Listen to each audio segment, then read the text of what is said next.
আপনি নিশ্চয়ই জানেন ৩ লাখেরও অধিক প্রবাসীর বসবাস এই কুয়েতে। যুক্তরাষ্ট্র ইরান যুদ্ধে কিন্তু আটকে আছে এই প্রবাসী। তারা প্রতিনিয়ত এই ট্রাভেল এজেন্সিতে ভিড় করছেন, জানছেন তারা কবে ফিরতে পারবেন দেশে।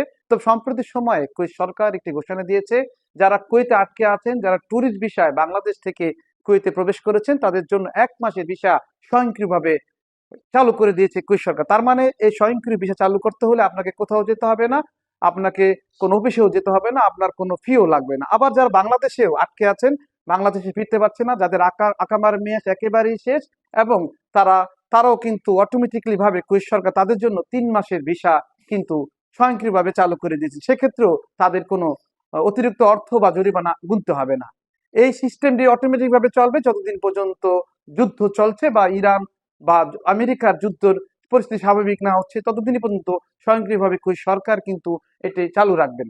সেক্ষেত্রে আমরা বলতে পারি এটা আমাদের জন্য অবশ্যই একটি সুখের সংবাদ, এবং আমরা কেউ যেন ধৈর্য হারা না হয়, এবং অতি শীঘ্রই হয়তো বা এই সমস্যা সমাধান হয়ে যাবে আশা রাখছি।